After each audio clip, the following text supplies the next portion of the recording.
Oke, gimana Pak Ustadz kabarnya? Alhamdulillah baik. Saya juga pakai kacamata nih, bagus nih kayaknya. Ya, nggak apa-apa. Ngikutin aja nggak apa-apa kok. Ngikutin Bebas kok kau. Pak Ustadz. Nggak jelas sekali kaunya. Ya, nggak apa-apa. Silakan Pak Ustadz jika mau pakai kacamata muka belakang nggak apa-apa kok. Sehingga setiap satu kata yang berbeda itu akan berbeda juga definisi dan maknanya, Mas. Sehingga ketika Tuhan mengatakan berfirmanlah Tuhan jadilah terang, maka terang itu jadi. Di sana nggak ada kata-kata dafar, tapi menggunakan amar. Sedangkan amar kalau dikaitkan dengan bahasa Yunani itu eipen. Eipen dengan logos itu berbeda. Eipen itu adalah firman amar, sedangkan logos. Nah, jadi posisi Yesus ini sebenarnya logos dalam hal apa? Karena itu sih dalam kosakatanya di Kejadian, bahkan di Perjanjian Lama, tidak pernah ada firman Tuhan dinarasikan logos, itu tidak ada. Coba mungkin ada data bahwa logos dalam Yunani atau dafar dalam Ibrani itu terjadi di dalam Kejadian firman Tuhan, ada nggak? Oke, begini Bang Ustadz Wafi ya. Ini kita bermain kata ya teman-teman ya. Kita di sini udah bermain kata ya teman-teman ya. Tapi intinya begini Bang Ustadz Wafi ya. Kalau kita berbicara tentang makna kata logos, ya kan kita tahu teman-teman ya di dalam Alkitab. Oke, begini Pak Ustadz ya. Jelas ya teman-teman ya. Di kekristenan jelas teman-teman ya. Di dalam Alkitab itu kan terdiri dari dua bagian teman-teman ya. Kita Perjanjian Lama dan kita Perjanjian Baru. Kita ketahui bersama bahwa kita Perjanjian Lama itu sumber literasi yang originalnya adalah bahasa Ibrani. Sementara dalam kitab Perjanjian Baru sumber literasi yang original teksnya adalah bahasa Yunani, teman-teman ya. Jelas ya. Makanya kalau kita singgung tentang makna kata logos dalam bahasa Yunani, teman-teman ya. Ini persoalannya kita lagi sekali lagi ya kita bermain kata di sini teman-teman ya, berbicara tentang definisi ya teman-teman. Nah, logos ini apa sih maknanya? Apa sih artinya logos ini dalam bahasa Yunani? Benar teman-teman. Ketika teman-teman memahaminya sebagai kata tuan atau kata majikan, benar, nggak salah teman-teman ya. Memang itu nggak salah, benar itu. Dalam original teks bahasa Yunani itu logos itu berbicara tentang tuan atau majikan. Nah, sekarang kita akan lihat teman-teman, apakah logos ini dalam bahasa Yunaninya? Logos bukan majikan, logos itu pikiran Tuhan. Bentar. Yang ini yang aku bahas tentang original teksnya dalam bahasa Yunani tentang kata kurios ya teman-teman ya. Sorry. Ya sorry.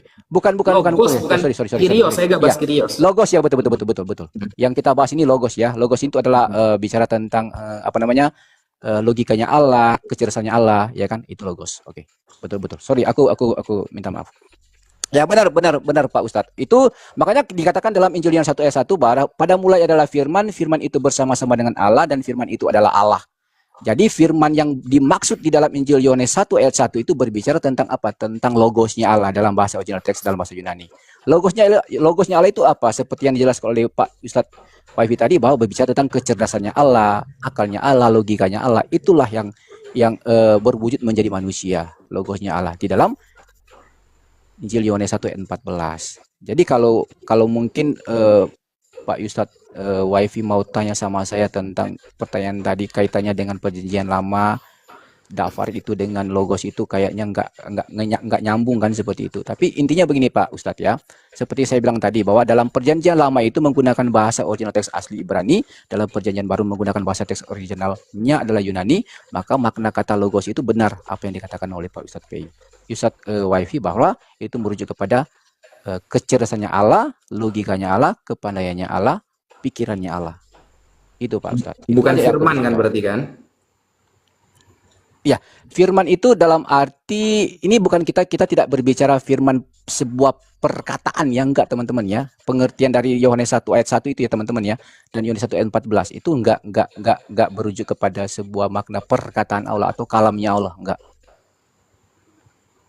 Ya, berarti sama nggak logos dengan amar atau dafar?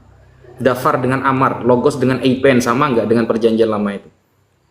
Itu bisa aja ya, bisa aja itu satu pemahaman yang sama, bisa aja tergantung rujukannya kemana Bang. Ada datanya? Makanya aku bilang itu bisa aja sama tergantung pada rujukannya. Contoh misalnya teman-teman ya, di dalam Kejadian 1 ayat 1 Kejadian 1 ayat 2, apalagi Kejadian 1 ayat 3, ya kan?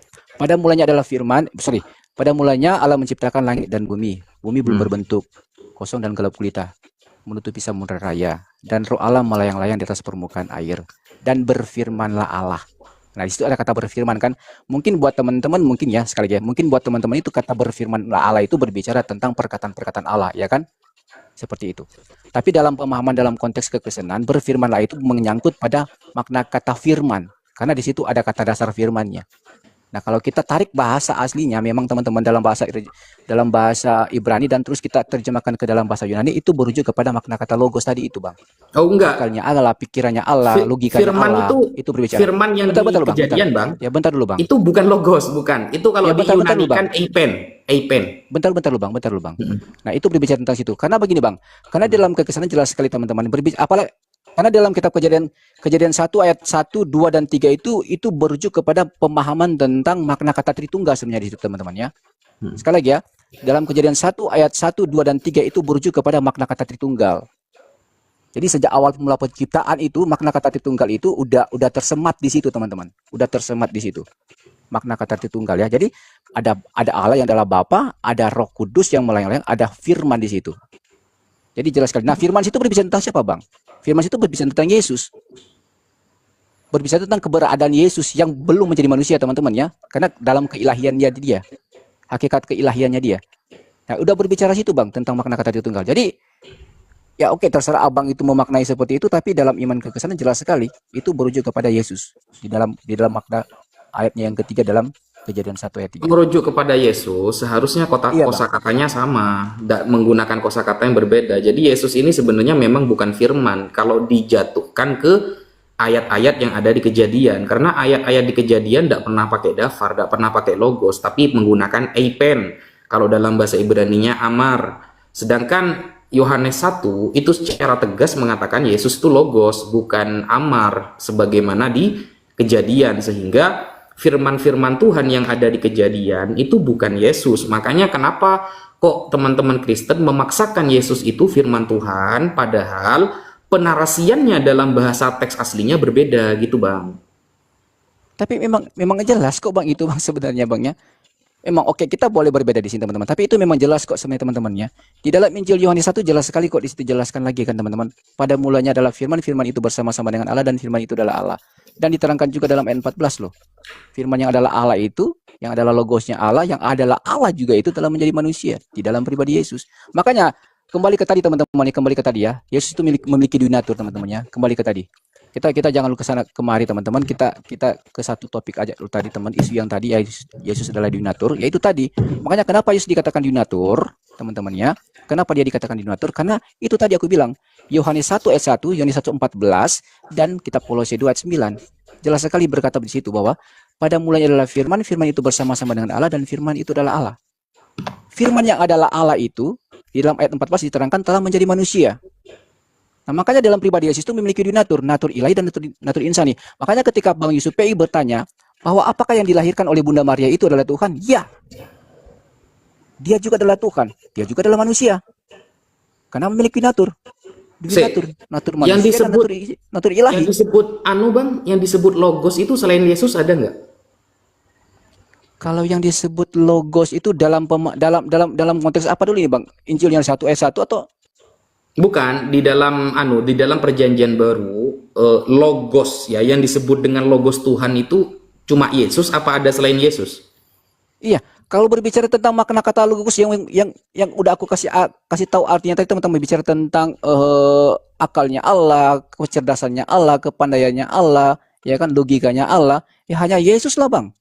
Hanya Yesus ya? Iya, Bang, hanya Yesus, Bang, yang dirujukan itu logos, makna kata logos itu hanya Yesus loh. Kecerdasannya saya dia. Tampilkan data ini ya. Saya tampilkan data. Silakan. Hanya jadi dia loh. Sesuai dengan konteks Yohanes 1 ayat 1. Ya, jadi menurut antum, coba antum buka di dalam Markus 4 nomor 15. Ya, orang-orang yang di pinggir jalan, tempat firman itu ditaburkan. Ini firman Tuhan ya. Betul. Ialah mereka yang mendengar firman, lalu datanglah iblis dan mengambil firman yang baru ditaburkan di dalam mereka. Kan kata Anda tadi, istilah logos Tuhan itu hanya Yesus. Ternyata Di dalam Markus 4 nomor 15 terjemahan yang baru, itu istilah firman kalau dalam bahasa Yunaninya itu menggunakan kata logos. Logos. Jadi kalau kita baca, ini baca original teksnya ini ya. Hoitoi de eisin ohi paraten hodon hapo spiritoi ho logos kai hotan ekousosin. Jadi logos ya, kata-kata logos. Nah, logos di sini ton esparmenon ya, esparmenon eistos. Ini adalah logos Tuhan yang derajatnya sama seperti Yesus, derajatnya persis seperti Yesus. Kalau Anda hanya mengatakan ini hanya Yesus, nah saya kira kurang tepat. Berarti iblis di sini pernah menabur-naburkan Yesus ke jalan gitu. Apakah begitu nanti? Kan enggak kan? Dan mengambil firman yang ditaburkan di dalam mereka. Berarti banyak dong Yesus berarti dong. Bukan cuma satu berarti kalau seperti itu. Gimana tuh? Oke, baik, aku jelaskan teman-teman ya. Begini Bang Ustadz, di dalam kekesenan ya, logos itu bisa berujuk kepada dua makna teman-teman ya. Yang Bang Pak Ustadz kasih data tadi itu berujuk kepada makna rema, logos yang ada rema teman-teman ya. Itu jelas loh. Logos bukan rema. Bentar dulu. Rema beda. Firman, bentar dulu Bang. Firman itu ada dua pemahamannya Bang. Ada dua pemahamannya. Firman itu ada dua pemahamannya, yaitu logos dan rema. Nah, rema itu yang Abang sampaikan tadi. Rema itu adalah perkataannya. Jadi makanya ayat itu berkata begini, Bang. Setiap perkataan-perkataan yang telah ditaburkan, ya kan? Nah, ada tiga hal di situ yang harus kita lihat, teman-teman. Ada yang jatuh di pinggir jalan, ada yang jatuh di batu-batu, ada yang jatuh di tanah yang subur. Gitu loh. Nah, itu Yesus itu sedang menceritakan situ, sedang memberikan penjelasan tentang makna kata firman yang ditaburkan itu, teman-teman ya. Jadi itu dua makna yang berbeda, Bang, antara logos, firman yang adalah logos, dan firman yang adalah rema. Itu berbeda, Bang. Makanya aku bilang, ketika Ustadz tanya tentang makna kata firman yang adalah logos, itu hanya berujuk kepada Yesus, nggak berujuk kepada siapa-siapa. Begitu, Bang. Jadi yang dimaksud tadi dari ayat Abang tadi itu kata firman yang berujuk kepada makna kata rema. Gitu, coba Bang. Saya minta data rema, bahwa maksud ini masuk kepada rema. Coba saya minta datanya. Di karena mana begini, datanya? Bang. Jelas, Bang. Karena logos yang dirujuk kepada situ udah jawab tadi, teman-teman ya. Logos yang berujuk kepada situ berbicara tentang apa? Berbicara tentang akalnya Allah, kecerdasannya Allah, pikirannya Allah, ya kan, logikanya Allah. Jelas ya. Nah, rema di sini berbicara tentang apa? Rema di sini berbicara tentang perkataannya Allah atau kalamnya Allah. Gitu loh. Datanya jelas, mana? Ya, Datanya mana? Bentar, Bang. Bentar. Jadi rema itu berbicara tentang perkataannya Allah dan logos itu berbicara tentang kecerdasannya Allah. Nah, ini dua hal yang berbeda, Bang. Tapi memiliki satu hakikat, yaitu ya hakikatnya Allah. Yang namanya perkataan Allah pasti Allah. Ya kan? Yang namanya logikanya Allah, yang namanya kecerdasannya Allah pasti Allah. Itu, Bang. Itu aja yang datanya perlu teman-teman ketahui ya, teman-teman. Ya, makanya ketika datanya Pak Ustadz Wifi bilang sama saya, apakah logos itu hanya diperuntukkan atau dirujukan kepada Yesus? Yes. Itu enggak keliru, enggak salah. Datanya mana? Datanya Oke, bentar ya teman-teman ya. Oke, bentar. Datanya mana? Ya, data bahwa Oke, bentar. 4 nomor 15 itu maksudnya kepada rema. Datanya mana? Karena rema beda jauh. Aku buka ya teman-teman ya. Aku nggak kemana-mana aja lah. Lukas berapa tadi Pak Ustadz? Lukas. Markus ya. Bentar.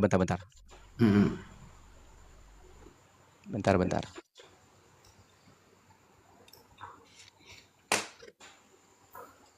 Oke, Markus.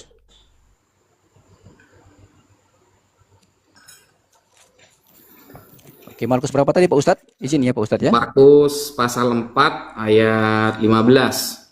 Pasal 4 ayat 15. Oke. Aku baca teman-teman ya. Perumpamaan tentang seorang penabur. Oke, ayat 14. Penabur itu menaburkan firman. Ingat ya, penabur itu menaburkan firman. Coba baca original teksnya, Bang, biar kita tahu Bang, itu bukan memra gitu. Ini, Bang, sebenarnya begini teman-teman ya, ketika kita berdiskusi teman-teman ya, ini yang sering kali menjadi landasan teman-teman berdiskusi sama orang Kristen itu minta original teks, ya kan? Enggak, Pastilah. maksudnya kan Bentar, tadi ya bentar Anda dulu, Bang, bentar. mengatakan Ya bentar dulu, logos Bang. yang dimaksud di ayat ini itu memra. Enggak, Itu coba baca original teksnya enggak. gitu. Enggak, bentar dulu, Bang, bentar dulu, Bang, bentar, Bang. Mhm. Gini, Bang, ini yang menjadi seringkali yang menjadi standar buat teman-teman Islam kan ketika berdiskusi sama teman-teman Kristen kan, yang menjadi standar kali itu original teks loh, ya kan? Nah, ini yang seringkali dalam perdiskusian yang seringkali menjadi satu hambatan ya teman-teman ya. Karena apa? Gini teman-teman. Karena Alkitab kami, Bang, jelas ya, Alkitab kami itu enggak pernah kami ragukan loh. Enggak pernah kami ragukan bahwa Alkitab kami ini bertentangan dengan original teks loh. Ya Makanya nggak apa-apa, itu kan begini keimanan. Bang Wifi, izin Bang Wifi ya. Aku Nggak kalau apa-apa. diskusi Bang Wifi, aku kalau diskusi sama siapapun, teman-teman, sama siapapun, aku nggak pernah keluar untuk menjawab setiap pertanyaan-pertanyaan teman-teman. Aku nggak pernah keluar dari literasi-literasi yang ada di dalam Alkitab. Ya coba Karena apa? ditunjukin ke layar datanya Oke, bahwa baik. logos di sini maksudnya memra. Gimana? Oke, bentar. Aku tunjukin ya. Ya. Karena kalau mau baca ini Bang panjang sih sebenarnya teman-teman ya. Aku balikan kamera, aku tunjukin.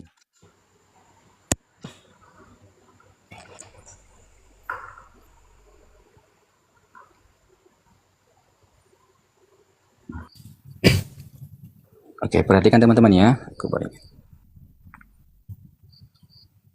Oke. Ini jelas teman-teman ya. Ini berbicara tentang perumpamaan tentang seorang penabur. Jadi jelas ya teman-teman ya. Oke. Sekarang yang ditanyakan oleh Pak Ustadz ya, Ustadz Wafi ini ayat 14-nya. Ya kan? Ketutup ini teman-teman. Ayat 14 Pak Ustadz. Oke. Penabur itu menaburkan firman. Orang-orang yang di pinggir jalan tempat firman itu ditaburkan, lalu mereka mendengar firman. Ingat ya, sekali lagi ya, mendengar firman. Nah, sekarang orang yang mendengar firman itu gimana, Bang? Apakah mendengar coba Pak Ustadz kasih pemahaman sama saya. Mendengar firman itu apa? Mendengar firman ini apa sebenarnya? Arti mendengar firman. Apakah bukan mendengar perkataan atau gimana menurut Pak Ustadz? Coba. Ya, Ini mendengar loh, perkataan. mendengar firman. Iya kan? Mm-mm. Mendengar firman loh. Memranya mana memranya? Nah, bentar Pak Ustadz, ini kan Rema. aku kan lagi kasih data Pak Ustadz ini pakai Alkitab, Bible dalam apa namanya dalam terjemahan LAI loh. Iya Makanya aku iyalah, kan yang bilang sampean pakai majalah siapa? Ya pakai Bible lah. Maksudnya itu ya, ini lagi aku pakai Anda Alkitab saya. mengatakan firman itu memra itu mana di sana? Mana data yang Ini gitu? firman yang merujuk firman yang merujuk kepada perkataan yaitu remanya ini loh. Perkataannya. Nah, sekarang ketika orang mendengar firman itu apa? Apa yang mereka dengar kalau bukan perkataan? Coba Anda buka logika Anda.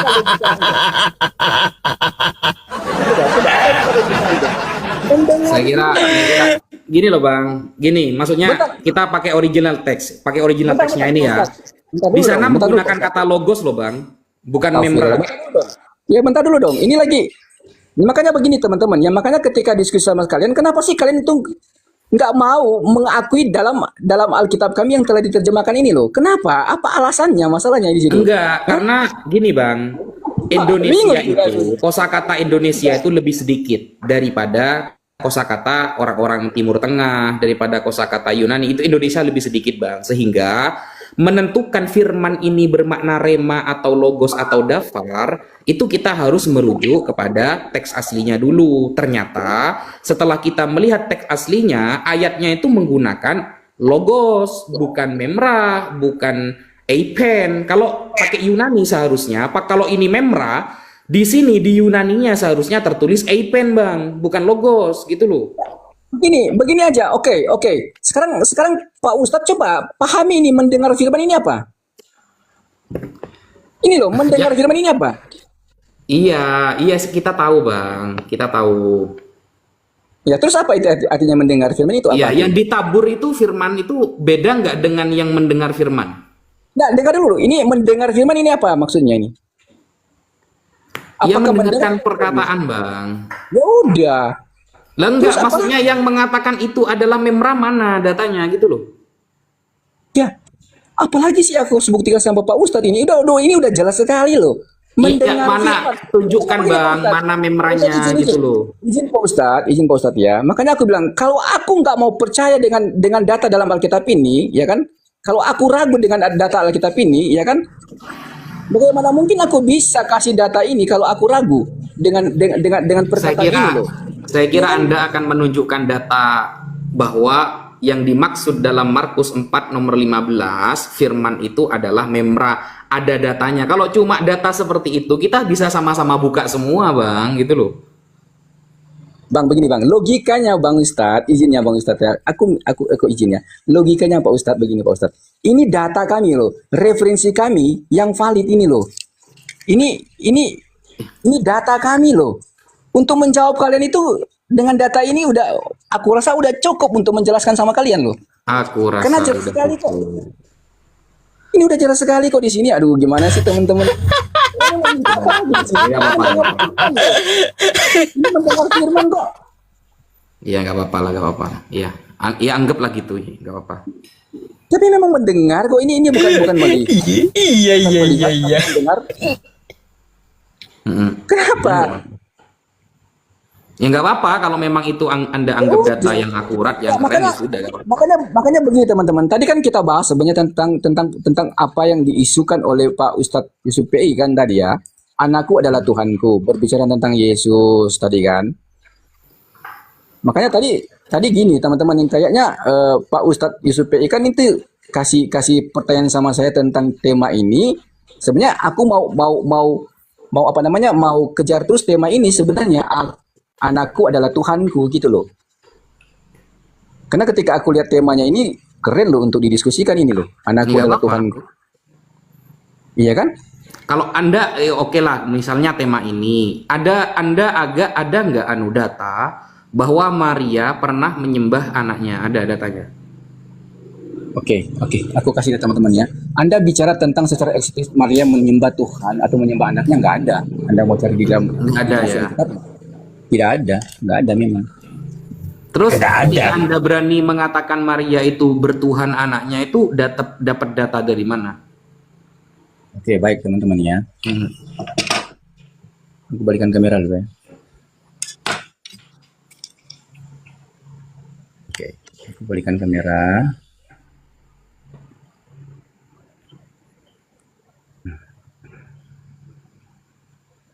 Bentar ya teman-teman.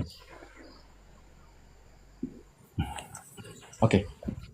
Sekarang teman-teman, ketika Pak Ustadz Wafi bertanya kan teman-teman, adakah datanya secara eksplisit Bunda Maria itu menyembah Yesus, ya kan? Secara eksplisit aku bilang nggak ada datanya di dalam Alkitab kami Bunda Maria itu menyembah Yesus, nggak ada. Tapi kalau kita berbicara tentang apakah Bunda Maria tahu Yesus itu adalah Allah, Yesus adalah Tuhan, ya kan? Ada. Datanya ada di dalam kitab Lukas, dikatakan begini bang. Dalilnya begini. Ketika Bunda Maria berkunjung ke saudaranya Elizabeth, ya kan? Ketika Bunda Maria berkunjung ke saudaranya Elizabeth, ketika Elizabeth ketemu dengan Bunda Maria, Elizabeth dipenuhkan dengan kuasa Roh Kudus, ya kan? Dipenuhkan dengan kuasa Roh Kudus. Bahkan anak yang di dalam kandungannya Elizabeth itu sambil bergerak.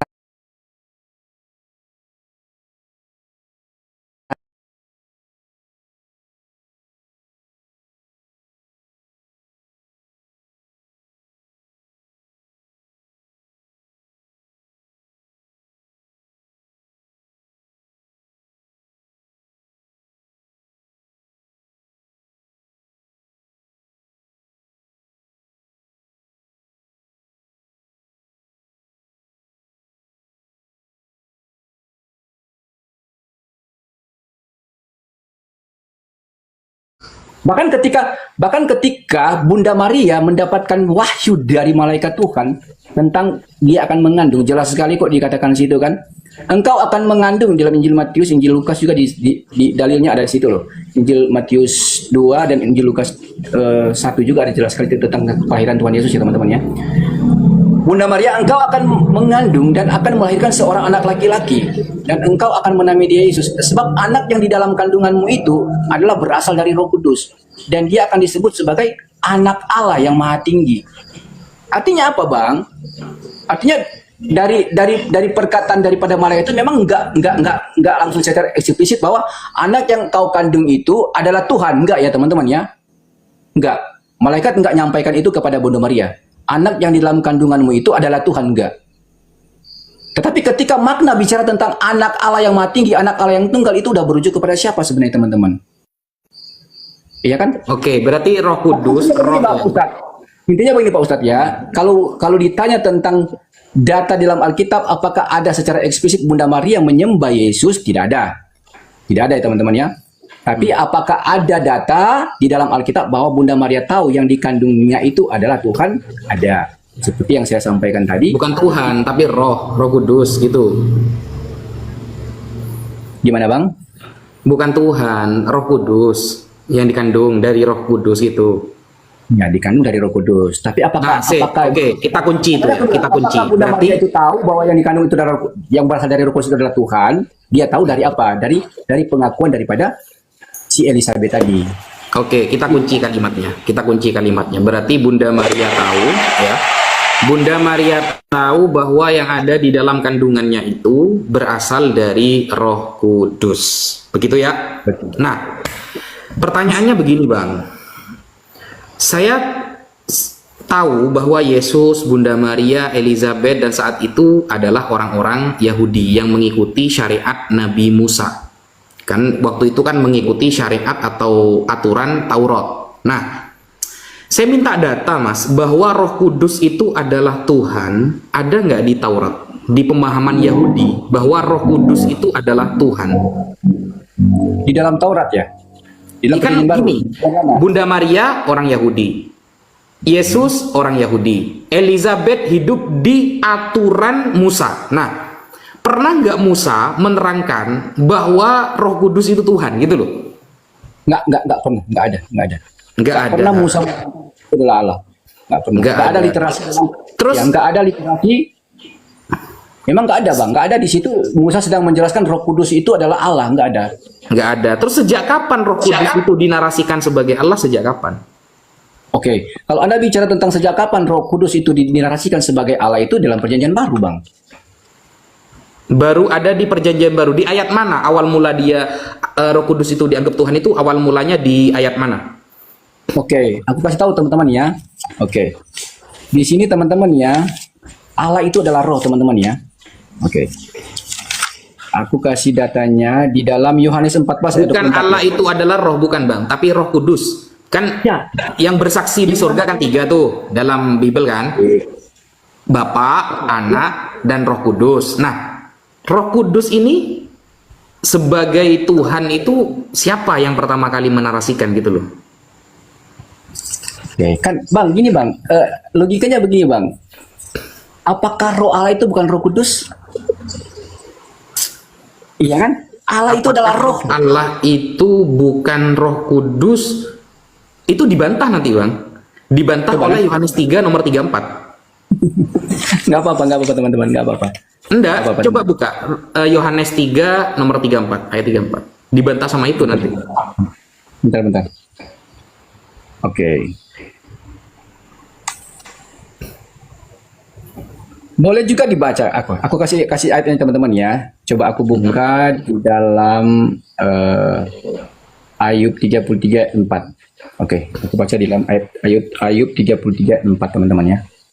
Enggak, tapi kalau aku baca Pak Ustadz, aku balikin kamera teman-teman ya. Kok Ayub katanya Perjanjian Baru yang mau dibaca? Bentar. Nanti aku kasih lagi loh. Oke. Tadi kan Pak Ustadz kayaknya nggak mau terima juga kan tadi ayatnya tadi, ya kan? Oke. Oke, bentar ya. Tapi aku sebenarnya lebih kecondong mau kasih ke Pak Ustadz ini di dalam Yohanes 4 ayat 24 gitu loh. Aku baca dulu Yohanes 4 ayat 24 ya, supaya aku nggak keluar dari apa yang aku sampaikan tadi, bahwa aku harus buktikan di dalam Perjanjian Baru kan tadi kan. Oke. Yohanes 4 ayatnya yang ke-24. Oke. Ayatnya ke-24 apa sih bunyinya teman-teman ya? Perhatikan teman-teman. Ayat 24. Allah itu roh, dan barang siapa menyembah dia harus menyembahnya dalam roh dan kebenaran. Jadi jelas sekali teman-teman ya, Allah itu adalah roh. Makanya aku bilang sama Pak Ustadz tadi kan, Allah yang adalah roh itu berarti kalau Roh Kudus itu ditujukan kepada siapa sebenarnya kan? Udah jelas kok sebenarnya di situ teman-teman. Tapi aku coba lagi kasih ya, datanya teman-teman ya, coba. Aku kasih lagi data di dalam Oke, 1 Korintus 3 ayat 17. Bentar ya.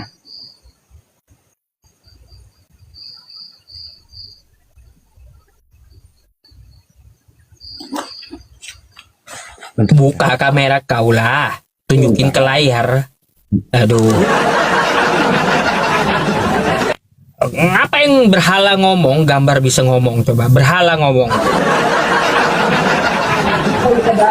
Aku kalau baca memang harus tutup kamera Pak Ustadz. Emang nggak boleh ya? Kecuali kalau aku tunjukin datanya, gitu loh. Tapi kalau nggak bisa ya mau apain, mau apain juga. Kalau nggak bisa ya udah diturunkan aja, nggak apa-apa kok. Oke, sekali lagi teman-teman aku baca di dalam yang tadi Pak Ustadz ya, jelas tadi ya. Di dalam Injil Yohanes 4 ayat 24. Aku tunjukin dulu teman-teman. Bentar.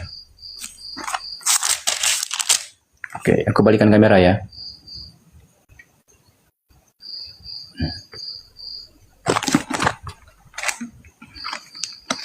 Ayatnya yang ke-24.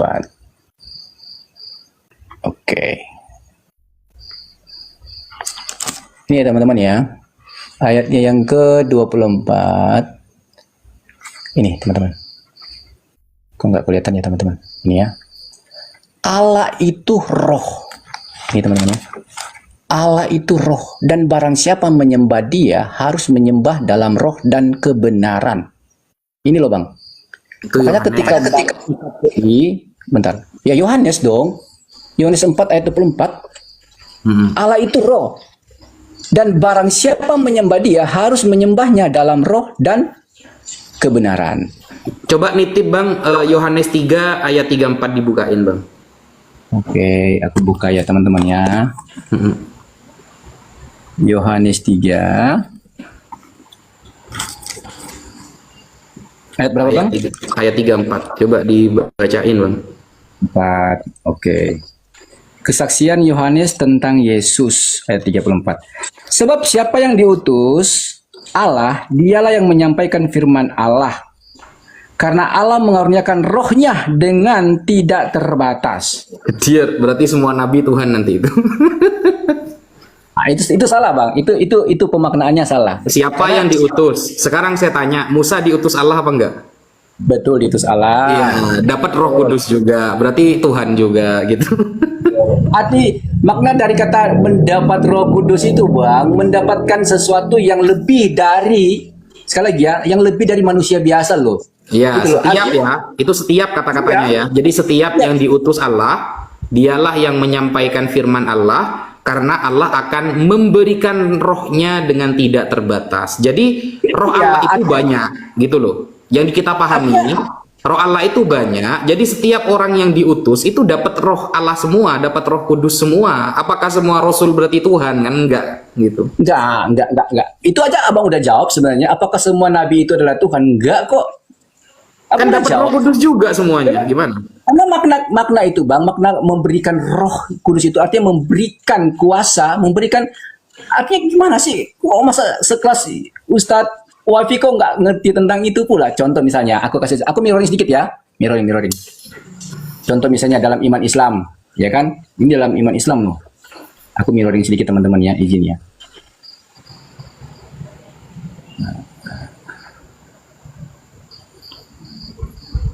Kata-katanya setiap loh, setiap yang diutus loh. Yang diutus berarti banyak. Ada Elia, ada Setiap Yesaya, yang diutus, ada Musa. setiap yang diutus akan memperoleh kuasa Roh Kudus, memperoleh kuasa Roh, diberikan Roh, artinya diberikan kuasa, diberikan petunjuk, diberikan karunia. Yesus Itu berbicara diberikan tentang- kuasa apa punya kuasa sendiri? Oke, baik. Kalau berbicara tentang Yesus, Bang, kalau berbicara tentang Yesus, karena dia itu adalah Allah. Enggak, Yohanes dia 2, diberi kuasa atau punya kuasa sendiri. Oke, Yesus itu teman-teman ya, dalam perjanjian baru yang adalah Allah, teman-teman, banyak sekali literasi dalam kitab. Yesus berkata, ya kan, segala kuasa yang ada padaku itu pemberian dari Tuhan, pemberian dari Bapa. Nah, dikasih Banyak- juga kan? Betul Bukan punya dikasih dia kok, sendiri, dikasih. kan? Dikasih semua. betul. Bapak yang kasih sama dia, Bapak yang kasih sama dia. Sama berarti. Utusan yang Ya, lain betul, juga Bang. dikasih kan? Beda bang, Bapak yang kasih sama dia. Kenapa Tapi kok berbicara sama-sama kalau kita dikasih? berbicara Yesus, bentar. Kalau kita berbicara Yesus, jelas sekali kok. Yesus itu adalah Allah itu sendiri. Enggak, Contoh, aku kuasa itu dikasih apa punya sendiri kan? Ini. Itu kan Baik, dengar, dengar bang. Makanya begini bang, untuk memahami Yesus seperti ini bang. Kenapa Yesus berkata bahwa segala kuasa ya kan telah diberikan kepadaku. Siapa yang kasih? Bapa yang beri kasih. Ya kan? kekuatan Makanya- Musa dikasih. Kekuatan Benar, Musa itu Bang. dari Musa apa dikasih Bapak Allah? Dikasih Tuhan. Dikasih Tuhan juga. Ya, betul. Ya makanya berbeda bang antara kita memahami Musa dengan Yesus sangat berbeda. Itu sangat berbeda. Karena Yesus itu Kan adalah sama-sama Allah itu dikasih, sendiri. Bang. Aku kasih tahu sama kamu. Begini bang, perbedaannya begini bang. Aku kasih analogi teman-teman ya. Oke. Di dalam pemahaman kekristenan, ya kan, kami kan memahami yang namanya ketuhanan dalam konsep Tritunggal teman-teman ya. Makanya dikatakan Yesus itu diberikan kuasa. Siapa yang memberikan kuasa itu kepada Yesus? Bapa. Dalam apa? Dalam hal kemanusiaan dia sebagai rasul, sebagai nabi, sebagai utusan. Ingat ya teman-temannya, sebagai rasul, sebagai nabi, sebagai utusan. Aku kasih sedikit contoh teman-teman. Viro ini teman-teman, Viro ini. Ini aku kasih contoh teman-teman. Viro, ya kan? Di dalam Viro ini ada sang sumber doa. Ada sesuatu yang memberikan Viro perintah dan memberikan Viro sesuatu untuk supaya Viro ini bisa bergerak, bisa kemana-mana, bisa ngomong, ya kan? Siapa itu? Otak Viro, ya kan? Otak Viro itu memerintahkan tangan Viro terangkat, ya pasti terangkat, ya kan? Otak saya memerintahkan tangan saya terangkat, tangan ini nggak bisa terangkat kalau tidak ada perintah dari atau tidak diberikan oleh otak saya untuk memerintahkan tangan ini terangkat, gitu loh. Pemahaman makna kata Tritunggal dalam konsep Tritunggal dalam kekristenan jelas sekali abangku. Yesus itu adalah Allah, Yesus itu adalah Tuhan. Karena dia memiliki hakikat keilahiannya. Bapa itu adalah Allah juga. Roh Kudus itu adalah Allah juga. Bapa, Putra, dan Roh Kudus memiliki peran yang berbeda. Bisa dibedakan tapi tidak bisa dipisahkan dalam kehakikatan sebagai Allah. Contoh tadi aku bilang tadi. Kenapa Yesus bilang aku diberikan kuasa? Seperti tangan ini. Tangan aku ini tidak bisa bergerak kalau tidak ada perintah dari sang sumber saya ini, dari otak saya ini. Tapi apakah ini bukan manusia? Bukan saya. Saya. Loh, Gitu loh. nggak gitu, Bang, nggak gitu. Ya itu menurut teman-teman nggak begitu, tapi menurut Nggak sih Kristen lah. seperti itu. Tangan itu pribadi bukan? Tangan ini adalah bagian dari saya ini loh. Pertanyaannya Kebagi- pribadi bukan? Bentar bang, ini aku lagi nggak jelaskan teman-temannya kalau Viro ini Tuhan nggak ya? Aku nggak. Enggak. Itu kan hanya permisalan. Permisalan, ya? Analog. Sabar dulu. Analogi apapun teman-teman ya, kalau kita mau kaitkan dengan Allah, dengan Tuhan itu tidak akan ada yang sempurna analogi itu teman-teman. Tapi setidaknya ketika Viro mau jelaskan, ya benar. Enggak kan tadi Ketika Mas Viro kan bilang, tangan ini kan saya. Tapi kan Betul. saya juga beda. Nah, sekarang saya tanya, tangan itu pribadi bukan? tangan saya ini bagian dari saya. Pribadi apa bukan? Enggak, bukan pribadi ini bukan pribadi, ini bagian dari saya. Bukan pribadi. Nah, Betul. sedangkan Yesus, Bapa dengan Roh Kudus itu 3 pribadi. Nggak bisa Anda mencontohkan bagian dari tubuh Anda, nggak bisa. Karena ini pribadinya ada 3 gitu loh. Oke, baik. Menurut Abang, menurut Pak Ustadz, makna kata pribadi itu merujuk kepada apa sebenarnya? Pribadi itu personal, Nah, ini sebuah kesalahan. Memahami esensial. sebuah- Betul. Ini sebuah kesalahan dalam memahami kata pribadi dalam konsep Tritunggal. Saya punya data loh di kitab Ya, Anda. betul, Pak Ustadz. Coba Anda buktikan kalau pribadi itu bukan personal di kitab Anda, coba. Iya, itu jelas kok di KBB betul begitu. Tapi dalam memaknainya, Bang, tidak seperti apa yang kalian pahami. Karena begini, Bang, itu sama aja ketika kalian memahami itu makna kata 3 pribadi itu adalah berbicara tentang keberapaan jumlah Allah kami. Itu yang jadi masalah. Karena dalam iman kekristenan kami nggak pernah merasa bahwa makna kata Tritunggal itu berbicara tentang keberapaan jumlah Tuhan kami. Enggak kok. Nggak ada. Pribadi Berbicara tentang makna kata pribadi itu berbicara tentang kebagaimanaan Allah itu yang satu. Makanya aku bisa menjelaskan tadi dengan kok menggunakan istilah pribadi? Sabar dulu bang, gimana? Bentar dulu dong. Makanya aku begini bang, ketika aku menjelaskan tentang makna kata Tritunggal itu yang berbicara tentang kebagaimanaan Allah yang esa itu, yang satu itu. Jadi makna kata Tritunggal itu bukan berbicara tentang keberapaan jumlah Allah, bukan. Makanya ketika kalian itu ngomong orang ke situ menyembah 3 Tuhan, kami ketawa aja dalam hati. Kami nggak pernah merasa menyembah lebih dari 1 Tuhan, apalagi 3 Tuhan. Gitu loh. Karena maknanya jelas, kami memahami makna kata Tritunggal itu jelas. Itu bukan berujuk kepada angka, bukan. Bukan berujuk kepada person, bukan. Bukan berujuk kepada oknum, bukan. Bukan, Datanya? tapi merujuk kebagaimanaan Allah itu, kebagaimanaan Datanya? Allah ya jelas itu datanya jelas sekali kok berbicara tentang Allah itu firman itu adalah Allah. Iya, Bapa itu enggak. adalah Maksudnya Allah. bahwa Tritunggal itu bukan tentang berapa Tuhan, tapi tentang bagaimana statusnya, itu datanya di mana? Iya jelas sekali Bang di dalam Injil berapa tadi aku kasih tahu Injil Matius 28 ayatnya yang ke-19. Injil Loh, di dalam kitab Kejadian 1 ayat Matius 2 dan 3. Matius 28 nomor 19 itu ayat tambahan, Bang, bukan ayat asli. Itu menurut Anda. Loh, menurut saya bukan, itu menurut kekristenan. Bukan menurut saya, bukan. Saya tampilkan Begini, datanya Bang. ya. Gimana? Saya Begini, tampilkan Bang. datanya. Tunjukin aja Ustaz. Saya tampilkan Tunjukin datanya aja ya. kalau gitu. Iya, Bang, biar dia tahu.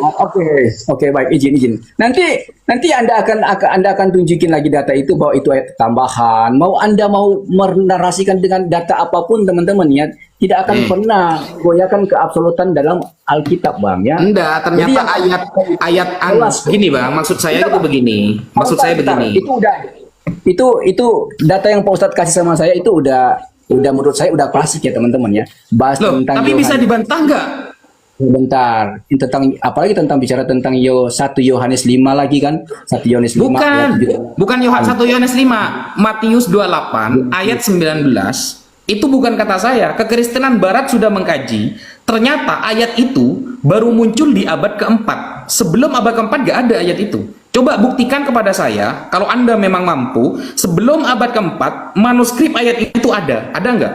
Bukan kata saya ya, tapi kata kekristenan di Barat. Setelah dikaji, ternyata ayat Tritunggal yang menjadi ujung tombak ajaran kekristenan itu ayat palsu. Bukan kata saya, Bang. Kata para pengkaji sekuler di Barat. Dan itu baru muncul di abad keempat. Coba buktikan sebelum abad keempat ada nggak ayat itu? Coba. Oke, begini aja Pak Ustadz. Terserah Pak Ustadz lah. Pak Ustadz mau angkat datanya apapun, itu bukan menjadi dasar kami teman-teman ya.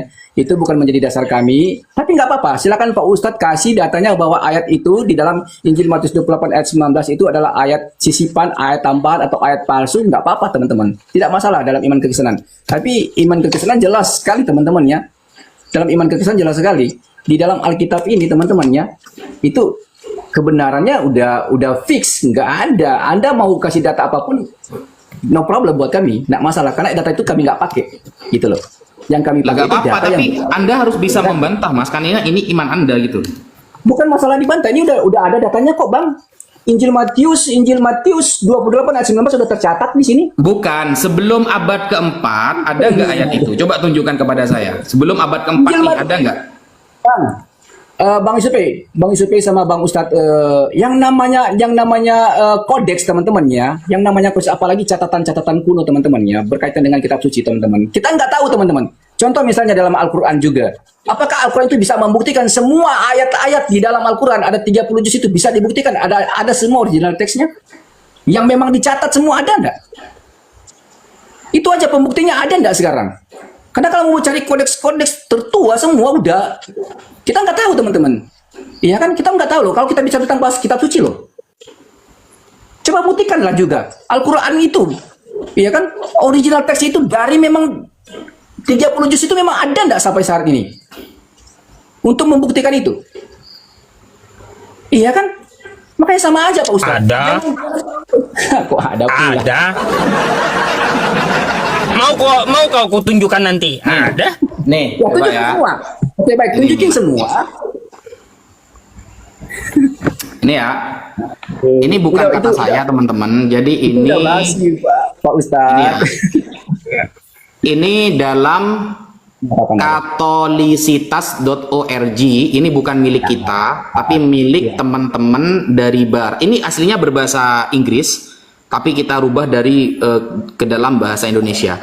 Keaslian dari Matius 28 nomor 19, baptisan dalam Trinitas. Jadi ini adalah ajaran utama yang dipakai oleh umat Kristen sebagai dalil Tritunggal. Nah, bagaimana jawaban website dari Barat ini? Ternyata begini teman-teman. Ini ya.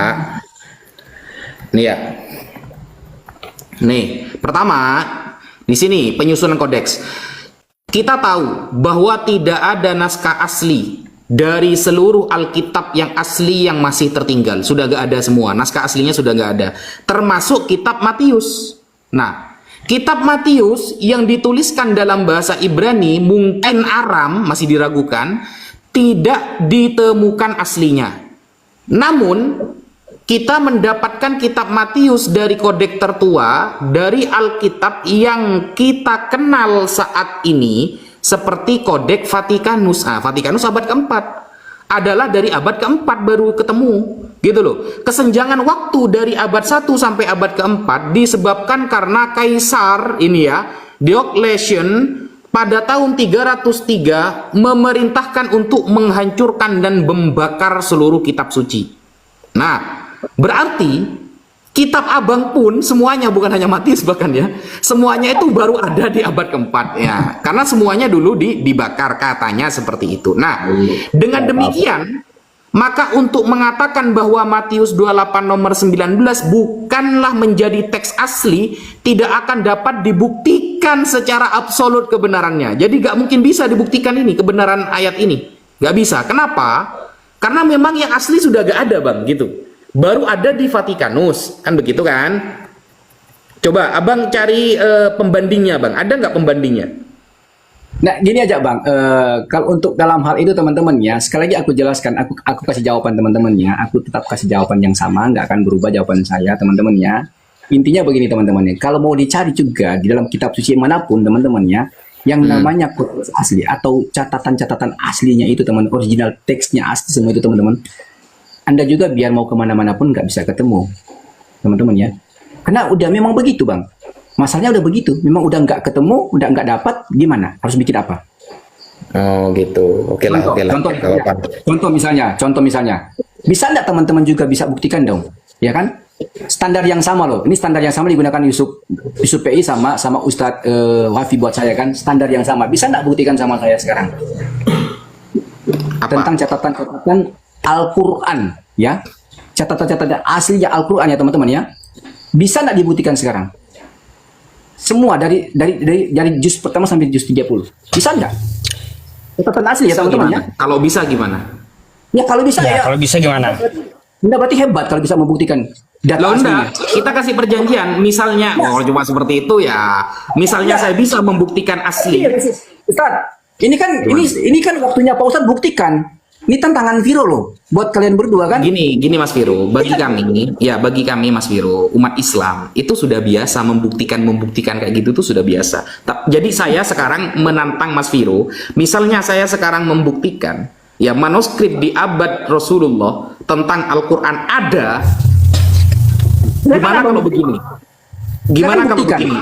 Kita apa namanya itu ya? Kita main cantik saja begini. Anda nggak bisa tadi membuktikan. Kalau Islam bisa membuktikan, ya Islam Anda bisa membuktikan. Anda bernadar atau Anda berjanji mentransfer kepada Ustadz Yusuf 2 miliar, gimana? Astagfirullah. Emang aku harus jual ginjal? Gimana? Emang harus jual ginjal gitu baru transfer 2 miliar? Gimana ini? Oh, begini Bang, Pak Ustadz begini. Untuk menyampaikan kebenaran, apalagi dalam kebenaran Islam, teman-teman ya, apalagi ini udah salah. Anda udah keliru. Bentar gini. Apa, Gini, Ustadz, kalau kami bisa menunjukkan aslinya Al-Quran keseluruhan, apa gitu konsekuensinya? Ayo. Pak Ustadz, ini sebuah kebenaran bukan dipertaruhkan loh, bukan diperjualbelikan loh. Ingat ya. Enggak, saya tidak sedang memperjualbelikan. Saya hanya ingin menunjukkan bahwa Islam itu bisa membuktikan semuanya gitu loh. Gimana sih? Terbukti loh, Ustadz Wafi udah ngomong tadi loh, ditransfer 2 miliar loh sama Ustadz PI. Gimana ceritanya ini? Iya, untuk perjuangan agama lah, karena beliau punya yayasan begitu loh. Masa kebenaran di dalam sebuah ajaran Islam itu harus seperti itu Karena ya? ini mahal bang, ini mahal. Kenapa saya katakan mahal? Begini, Aduh. sebuah kitab suci, ketika tidak bisa dibuktikan keasliannya, itu bisa meruntuhkan paham semuanya, gitu loh bang. Oke, sekarang aku tanya sama Pak Ustadz lah. Kitab suci Al-Quran pertama-tama ditulis di mana? Di Mekah lah, masa di Sunda, di Madura? Dengan media apa? Dengan media apa ditulis? Dengan media apa ditulis? Dengan media apa? Apanya dengan media apa? Kan ada sekretaris. Nggak ngerti kayaknya maksudnya nih. Ya sekretaris menulis, tapi dengan menggunakan media apa? Ya banyak lah, ada perpah, Bahannya apa tuh, kurma, Bang? ada batu, Buktikan yang seperti ada itu, yang kurma kulit itu ada nggak? unta, kan begitu. Yang kulit unta, kulit kurma sekarang buktikan sekarang ada enggak? Kalau ada gimana? Ya silakan buktikan. Itu aja kok. Nih kalau cuma seperti itu ya, Astaga. Bang. Gimana Pak Ustadz Saya ini? ya saya akan membuktikan itu. Harus Satu. buktikan dong sekarang. Ya, Coba. gini bang. Saya membuktikan itu kepada Mas Viro yang dari tadi gak jawab pakai data sama sekali. Dari tadi Ini apa Pak Ustadz? saya minta data Apa ini dong? nggak ada.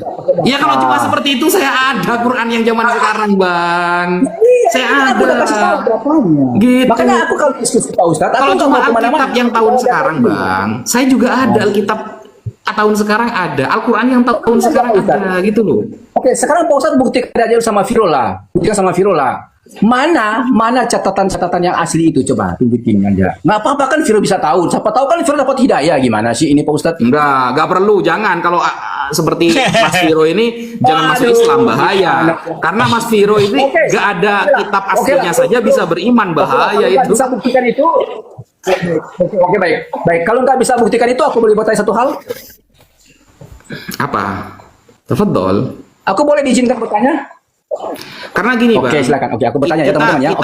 Kita membuktikan Al-Quran yang asli itu bukan di live ini saja. Jadi kita sudah sering ngobrol seperti ini, sudah sering. Jadi Baik. Abang, Mas Viro, kalau lihat di YouTube kita ya, YouTube kita perdebatan selama 5 tahun, itu kita sering menunjukkan manuskrip itu, Bang. Gitu loh.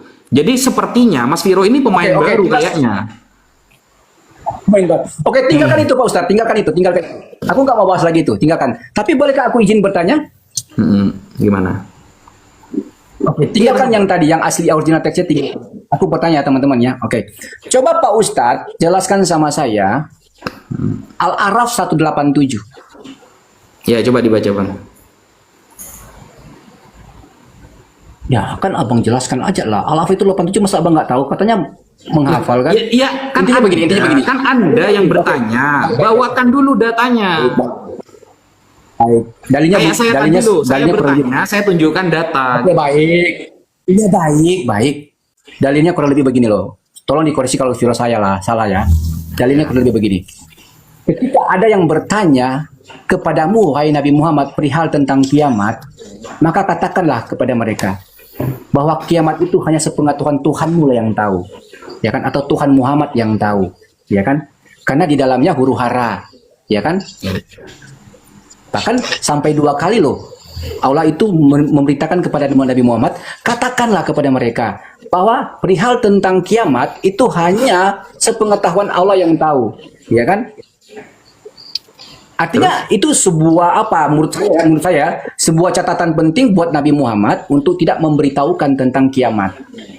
Oke. Karena memang Terus? kiamat itu hanya sepengetahuan Allah yang tahu, tidak seorang pun yang tahu, gitu loh. Setuju nggak, Bang? Itu. Ya, Kalau terus? saya salah, tolong dikoreksi ya. Iya, nggak apa-apa. Terus pertanyaannya Nggak apa, salah kan? Bang? Pertanyaan saya, Bang, hadis riwayat Muslim 854. 854. Coba kita buka ya. Sahih Muslim ya. Ya, oh, Sahih Muslim Sahih Muslim 854. 54. Oke. 854.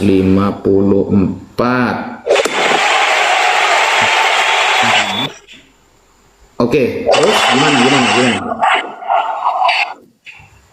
Ya, Pak Ustaz langsung jelaskan aja dulu lah itu ya. Sahih Muslim 854. Iya, terus? Sudah? Oke.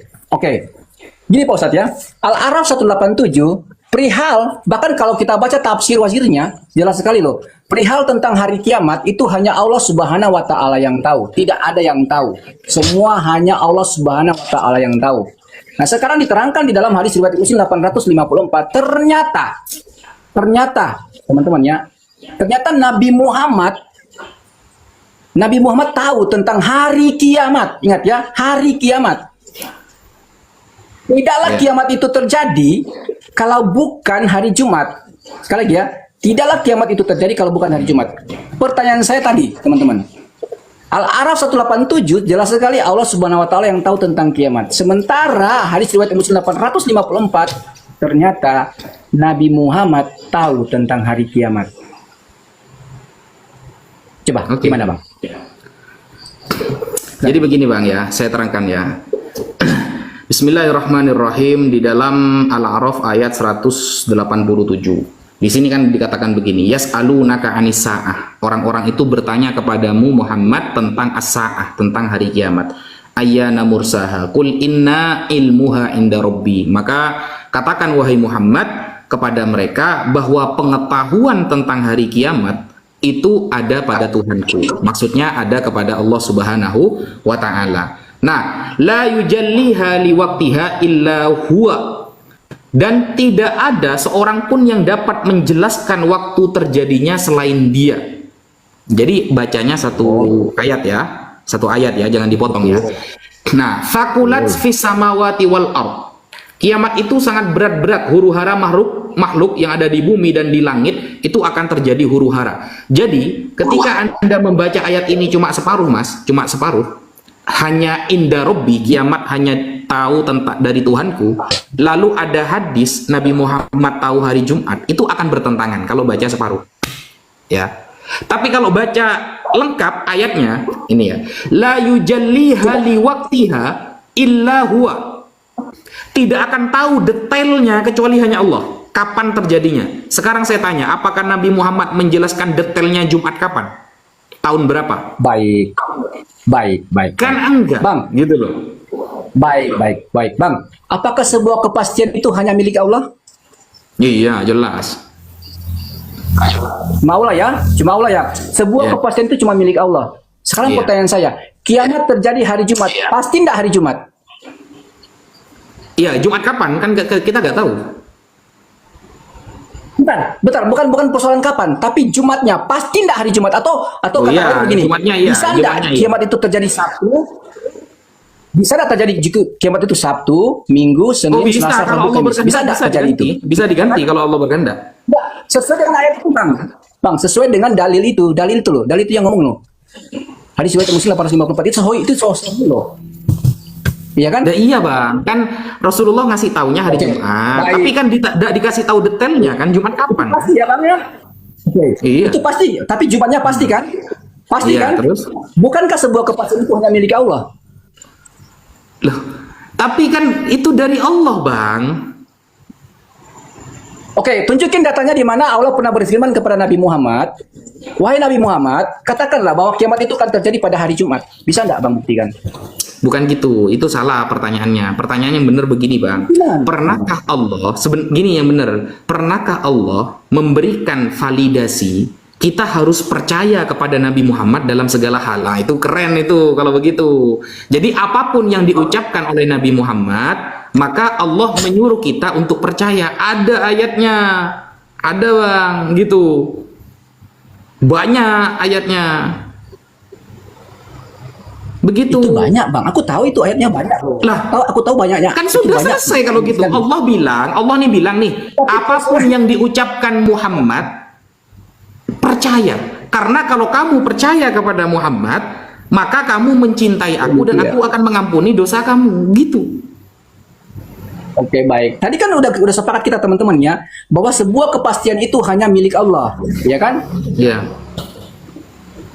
Oke, sekarang kepastian hari kiamat itu hari Jumat itu, sedangkan di dalam Al-A'raf 187 dijelaskan bahwa hanya Tuhan yang tahu. Tidak seorang pun yang tahu Ini. tentang kiamat loh. Ini Bang. Coba baca tafsirannya, Bang. Saya kasih ayat Coba ya. baca tafsirannya, Bang. Saya kasih ayat ini. Tafsirnya. Bang. Ini saya kasih ayat ya.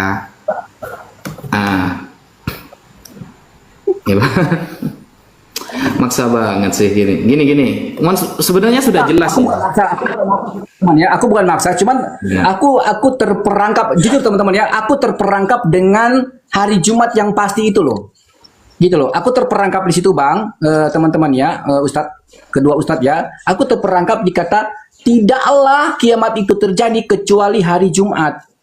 Itu masalahnya. Artinya udah kepastian itu loh hari Jumat. Tidak mungkin kiamat itu terjadi Sabtu, Minggu, Senin, Selasa, Rabu, Kamis. Itu sesuai dengan keterangan hadis.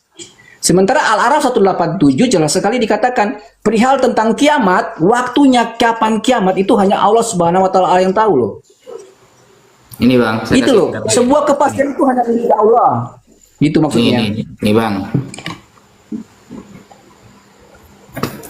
Abang buka surah An-Najm ayat 4 Bang. Ini apa kata? In huwa illa wahyu yuha. Tidaklah yang dikatakan Muhammad kecuali wahyu dari Allah yang diwahyukan kepada dia. Berarti apapun yang dikatakan oleh Nabi Muhammad itu wahyu dari Allah Bang. Makanya kita percaya kepada apa yang disampaikan Nabi Muhammad. Iya, ini Al-Quran itu tidak lain kecuali wahyu yang disampaikan kepadanya. Apapun yang dilakukan, apapun yang diucapkan itu datangnya dari Allah. Kalau kita buka ayat setelahnya. Itu Al-Quran, Bang. Ini ayat setelahnya. Bang. Tunggu, santai dulu. Nih. Itu Al-Quran loh. Wa ma yantiqu anil hawa. Dan tidak pula berucap tentang Al-Quran dan penjelasannya berdasarkan hawa nafsunya. Al-Quran dan penjelasannya Bang. Jadi tentang ayat Ya, tadi, tunggu santai dulu gantian. Tentang ayat tadi, tentang hari kiamat dan lain sebagainya, siapa yang tahu? Rasulullah. Rasulullah dikasih tahu siapa? Ya dikasih tahu Allah Bang. Karena dia utusan gitu loh. Ya udahlah, Ya, kalau udah terus. begitu jawabannya, oke lah, oke. Sama dengan Selesai. begini, Apa, kalau saya mirroring misalnya, saya mirroring. Yohanes kan mengatakan misalnya ya, pada mulanya firman bersama Allah, firman adalah Allah. Misalnya saya tanya, kapan Yesus pernah ngajari seperti itu kepada Yohanes? Minta data saya, coba. Oke, Pak Ustadz, jangan lu kesana Pak Ustadz. Aku udah ngerti itu. Kalau kita mirroring sama-sama begitu, kapan Yesus pernah ngajari Begini, Pak Ustadz. pada Yohanes, pada mulanya firman bersama Allah, firman adalah Allah. Coba, saya minta data, Yesus pernah ngajari kata-kata seperti itu kepada Yohanes, ada nggak? Nah, masalahnya begini Pak Ustadz, yang data Pak Ustadz kasih tadi itu berbicara tentang Quran loh, Dan penjelasannya, bukan berbicara Quran dan tentang penjelasannya. hadis. Ya, bukankah Al-Quran itu menjelaskan segala sesuatu kan? Ya udah itu Iya termasuk di situ. sudah, segala Ya kan? sesuatu berarti termasuk hari kiamat. Kan termasuk hari kiamat, Bang. Oke, aku terima aja dengan jawaban teman-teman Pak Ustadz ya. Ya, kalau saya mirroring bisa nggak Anda jawab nanti, Bang? Ya udah Bisa Pak nggak? Ustadz. Aku Kalau di sini kan aku ada mungkin ya, udah ada. mau- Maksudnya gini, Bang. Maksudnya gini. Di dalam Al-Qur'an kan legalitasnya ada nih. Yang diucapkan Nabi Muhammad tentang Al-Qur'an dan penjelasannya itu datangnya dari Allah. Penjelasannya berarti tentang hari kiamat, tentang datangnya kiamat, tentang orang-orang munafik, tentang orang-orang beriman, tentang umat-umat terdahulu. Itu kan penjelasannya di Al-Qur'an semua. Nah, itu datangnya dari Allah. Datangnya dari Allah. Sudah ada jelas. Wa ma yantiqu anil hawa in huwa illa wahyu yuha. Ada legalitasnya dari Allah, ada untuk ikut Nabi Muhammad. Sekarang saya minta, pernahkah Yesus mengatakan, ikutilah Markus, Matius, Lukas, Yohanes agar kalian tahu terhadap Tuhan? Kan nggak pernah. Atau saya kasih pertanyaan sesimpel tadi, kapan Yesus pernah ngajari Yohanes pada mulanya firman bersama Allah, firman adalah Allah, lalu firman itu turun menjadi manusia? Kapan Yesus pernah ngajariku kepada Yohanes? Saya minta datanya, coba. Ya, aku jawab aja teman-teman ya. Aku jawab buat teman-teman. Ya. 2 Timotius 3 15 sampai 17 Loh, kok dan 2 Timotius? Petrus. Bentar dulu dong. Apalagi mau jawab, katanya Saya mau minta pakai data. Yohanes. Kok lari ke Timotius? Iya kan harus kasih pembuktiannya begitu teman-teman. Lah, Nggak Timotius boleh, sama nggak Yohanes boleh. beda zaman, Bang. Betul. Tapi begini aja Pak Ustadz. Saya minta Yohanes. Menurut Pak Ustadz, Yohanes Ya, aku pernah tanya dulu. bilang Ya, aku tanya bahwa dulu. diajari Yesus seperti Aku itu. tanya dulu. Bentar aku tanya dulu lah. Aku tanya dulu Pak Ustadz. Pak Ustadz, menurut Pak Ustadz itu Yohanes siapa? Yohanes itu Menurut yang murid Yesus. sepengetahuan Pak Ustadz. Murid Yesus. Yohanes itu siapa? Siapa? Murid Yesus. Kalau murid Yesus itu berarti dia dengar langsung dari Yesus, dia saksikan langsung dari Yesus, ya kan? Kan yang nulis Yohanes. Iya, mana datanya bahwa karena gini Bang, tulisan 1 Yohanes Oke, ayat datanya. 1 sampai ayat 14 itu hanya ditulis Yohanes. Yang muridnya Yesus banyak. Kenapa kok hanya Yohanes yang nulis itu? Gitu loh. Saya minta bukti. Ya memang karena cuma Yohanes yang nulis di situ. Emang harus Ya, dipaksakan itu mereka semua. itu pertanyaannya. Kenapa Matius, Markus, Lukas gak nulis? Bahkan Paulus gak nulis. Kenapa ikut cuma Yohanes? Pak Ustadz, yang namanya kita, aku, Pak Ustadz, Isu PI, ketika Data menulis saja. sesuatu, Nggak usah penjelasan. Coba data saja. Kayak saya itu loh. Saya menunjukkan data kan. Coba data saja. Kapan Ya, Yesus data dong. pernah ngajari Yohanes pada mulanya firman bersama Allah, firman adalah Allah. Coba data saja. Nggak usah penjelasan bang. Kalau penjelasan nanti kemana-mana nanti. Data. Tunjukin data Bentar, saja. Pak Ustadz. Nih, Pak Ustadz, justru bahkan tadi Pak Ustadz ketika menunjukkan datanya itu tidak membuktikan bahwa data itu merujuk kepada perkataan di dalam hadis riwayat Muslim 854. Enggak. Karena itu tujuannya rujukannya kepada Quran. Ingat ya, kepada Quran dan penjelasannya. Ya, Nah, penjelasannya. tema Bukankah tentang kiamat itu ada adalah- nggak di dalam Al-Quran? Gimana bang? Tema kiamat ada nggak di dalam Al-Quran? Kiamat ada dalam Quran, tapi cuma Allah Subhanahu Wa Taala. Penjelasannya itu, seluruh penjelasannya ya datang dari Allah gitu loh. Aduh, abang gimana sih ya bang? Bang, penjelasan yang abang kasih data tadi itu menjelaskan tentang apa? Tentang perkataan-perkataan Nabi Muhammad yang berkaitan dengan Quran dan penjelasannya. penjelasan dalam Quran. Ya, ya penjelasan sudah. dalam Tema Quran. kiamat ada nggak dalam Al-Quran? Dari Quran. Tema Nggak, kiamat ada nggak dalam Quran? Kan ada kan? Ada Al-Araf 87. Berarti Karena itu penjelasan udah setiap jelaskan loh. tentang kiamat itu datang dari Allah bang, gitu loh. Jadi begini bang, bedanya Islam dengan Kristen begini. Kalau di dalam Islam Allah punya validasi, Allah sudah menvalidasi ikuti Nabi Muhammad dalam segala hal. Ada. Nah, tapi di dalam Kristen Yesus tidak pernah bilang ikutilah Yohanes, ikutilah Matius, ikutilah Markus, ikutilah Paulus untuk kalian agar tahu siapa tentang diriku. Tidak ada validasinya. Jadi Emang kita nggak mau ada perintah Yesus membenarkan untuk tulisan Paulus, Yohanes, kita mau membenarkan tulisan Matius, Markus, gak bisa karena Yesus tidak pernah mengesahkan tulisan itu, gitu loh. Pak Ustadz, memang nggak ada satu dalil pun dalam Alkitab Yesus memerintahkan kepada kami ikutlah Yohanes, ikutlah Markus, ikutlah Matius, ikutlah Yohanes. Validasinya dari siapa Memang berarti nggak tulisan ada. mereka itu? Yang menvalidasi Memang siapa itu berarti? Itu Yesus, bukan Yohanes, bukan Paulus, bukan. Ya, terus yang Gimana sih, Pak mengesahkan Ustadz? tulisan-tulisan itu siapa berarti? Yang mengesahkan tulisan itu jadi kitab suci siapa? Ya itu tadi memvalidasi tadi gue bilang sama Pak Ustadz, Yohanes itu siapa? Iya, Yohanes itu? yang mengesahkan tulisan mereka jadi kitab suci siapa berarti? Ya udah jelas sekali. Aku baca teman-teman. Siapa? Makanya aku mau kasih tahu. Tadi Pak Ustadz mau terima. Siapa yang mengesahkan tulisan Paulus Tadi aku mau misalnya? Jadi kitab suci siapa? Nggak mau terima. Bentar dulu. Tadi aku mau kasih datanya, Pak Ustadz nggak mau terima. Iya, coba. 3, 15, Yang mengesahkan tulisan 2 mereka Petrus jadi 1 kitab suci siapa? Coba. Pak Ustadz nggak mau terima. Oke, baik. Coba, 2 keluarkan Timotius datanya, 3, 15 dan keluarkan 17 bahwa segala sesuatu yang ditulis. Aduh, Gimana? datanya lagi. Aduh, udah dikasih. Ntar aku buka teman-teman. Yang ya. Aku mengesahkan baca aja teman-teman di situ, tulisan-tulisan teman-teman itu ya. jadi kitab suci. Di dalam 2 Timotius 3, 15 dan 17 segala catatan dan segala sesuatu yang dicatat dalam buku ini adalah berdasarkan dari ilham Allah. Bahkan dikatakan dalam 2 Petrus 1 ayat 21, Alkitab itu berdasarkan petunjuk daripada Roh Kudus. Jelas sekali kok. Anda mau membuktikan apa Kata untuk memvalidasi Timotius. Alkitab kan udah. Berarti bukan Timotius yang mengesahkan berarti ya, bukan Yesus. Oh jadi begini Pak. Oh jadi maksudnya dari Pak Ustadz itu Timotius itu dalam Alkitab kami harus dibuang gitu. Coba maksudnya. dibaca ayatnya dibaca Bang. Ayatnya secara lengkap dibaca coba. Bentar dulu Bang. Buku Jadi ini itu menurut Pak maksudnya Ustadz itu- apa kata Timotius itu? Coba dibaca coba. Menurut Pak Ustadz berarti kitab Timotius itu harus dibuang dalam Alkitab kami. Nggak mungkin Pak Ustadz. Enggak. Saya cuma mengatakan Timotius itu ngomong apa di ayat itu. Coba baca secara lengkap. Coba baca secara lengkap.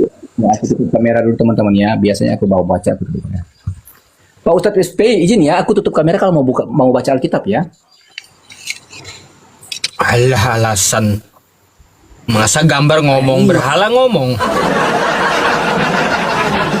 Aku berhala Pak Ustadz, bentar doang kok Pak Ustadz, nggak lama kok di Timotius 3:15 loh. Bentar doang. Nggak lama. Nanti mungkin selesai ini teman-teman, aku mau jumpa nih teman-teman. Oke, 2 Timotius 3 ayatnya yang ke-15 dan 17. Aku baca teman-teman ya.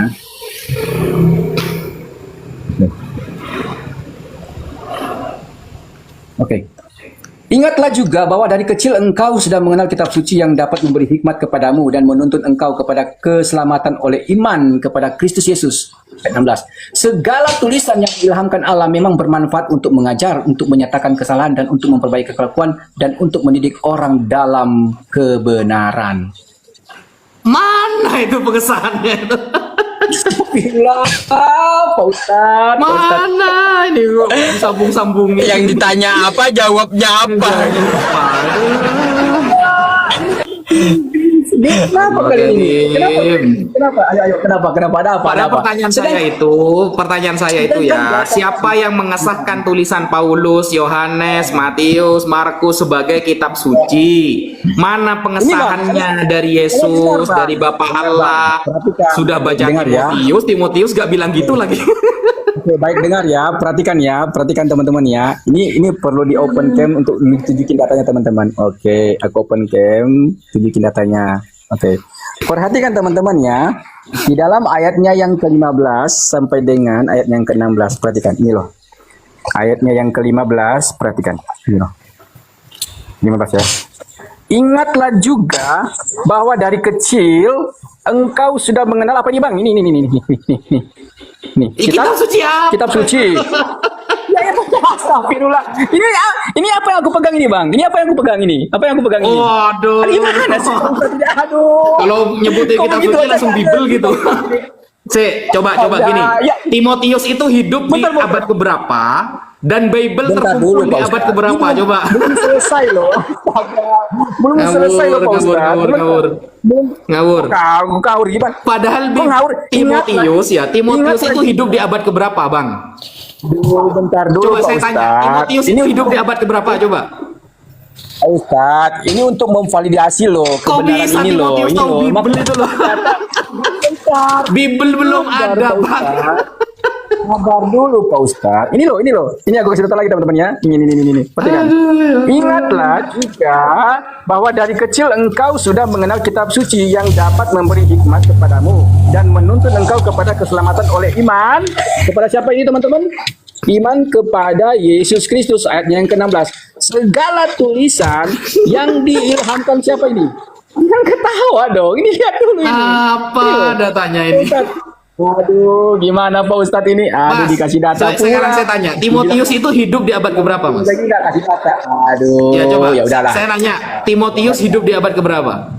Bentar, udah Pak Ustadz. Kayaknya aku nggak mau lanjut dulu sekarang ini teman-teman ya. Kan Loh. udah. Ini di Manado. Mau kemana kau? Mau Izin, Pak Ustadz, di kemana? Manado. Kau mau kemana, Piro? Mau kemana kau? Masa orang hidup di abad pertama menghukumi kitab di abad keempat? Aduh, jauh kali. Pak Ustadz, izin Pak Ustadz ya. Coba Pak Ustadz ingat tadi pertanyaan Pak Ustadz. Viro, tunjukin dan buktikan, ya kan, memvalidasi di Injil Yohanes itu siapa, ya kan? Ini loh, aku kasih datanya. Injil Yohanes itu ditulis Makanya aku abad bilang tadi, keberapa? kalau sabar dulu. Jangan dipotong dulu dong. Jangan Iya. dipotong dulu. Jadi menurut Pak Ustadz, sertakan tahunnya, bentar dulu, jangan biar dipotong. kita percaya gitu. Ya sabar dulu dong Pak Ustadz, sabar dulu. Jadi menurut Pak Ustadz, ketika dengan standarnya Pak Ustadz itu berarti otomatis 2 Timotius ini dibuang aja lah, Viro. Apanya? Bukan dibuang, sudah macet dia. Macet dia langsung. Macet Jangan seperti dipakai, itu. Viro, karena nggak membuktikan apa. Nah ini orang ini diskusi kayak begini, nggak mungkin lah. Ini Alkitab kami ini loh bisa menjawab setiap pertanyaan kalian loh, benar. Loh, Tapi udahlah, yang Pak Ustadz, dimaksud ya. Timotius Mungkin aku mau kitab izin. suci itu apa, bro? Dia hidup di abad keberapa? Injil Yohanes itu ditulis di abad keberapa? Kan nggak nyambung, Mas. Nanti kita sambung lagi. Intinya udah jelas aku kasih buktinya bahwa Apa aja udah segala kata yang tertulis di dalam kitab suci. Ini kitab suci loh, kitab suci Kau Berarti itu masuk Kau mau Al-Quran berarti. kemana? Masuk Al-Quran berarti. dari Allah. Ilham Allah. Tidak ada yang bisa bantai itu, Bang. Yang bisa bantai itu ya cuma teman-teman semua. Pak Ustadz PI sama Ustadz Wifi ya. Intinya aku udah kasih bukti sama kalian berdua. Iyalah, gak apa-apa lah, gak apa-apa lah. Tapi kayaknya jadi PR tadi loh, Pak Ustadz. Aku jadi PR tadi buat Pak Ustadz lah. Data yang Pak Ustadz kasih tadi itu nggak berujuk kepada apa yang dikatakan Nabi Muhammad di dalam hadis riwayat Muslim 854. Itu berujuk kepada Terserah lah. Al-Quran, ya. Oke. Al-Quran Makasih ya Pak Ustadz ya. penjelasannya. Iya. Ya oke, Pak Ustadz minta maaf jika salah-salah kata. Pak Ustadz Pipi, aku minta maaf jika salah-salah kata. Aku pamit ya teman-teman ya. Izin. Ini di Manado ini udah mau jam 1 teman-teman. Oh, udah jam 1 bahkan. Iya. Terima kasih ya Pak Ustadz Pipi ya.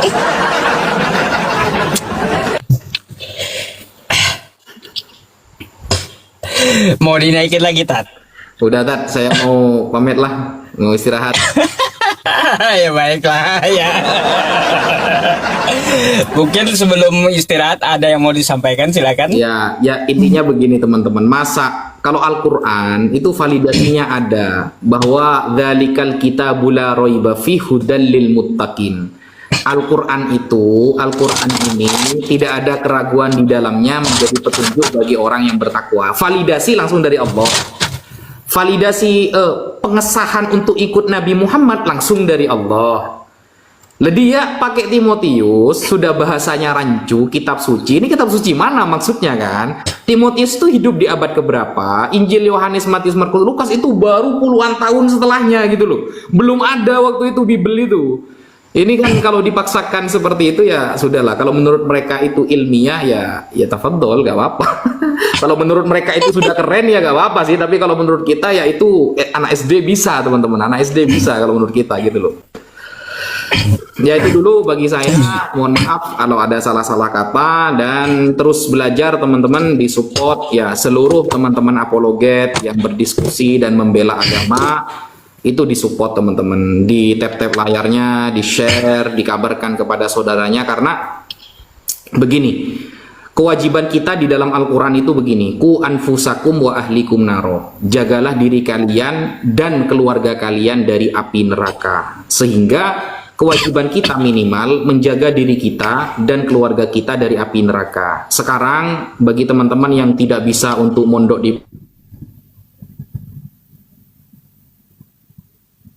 Ngelak, Tat.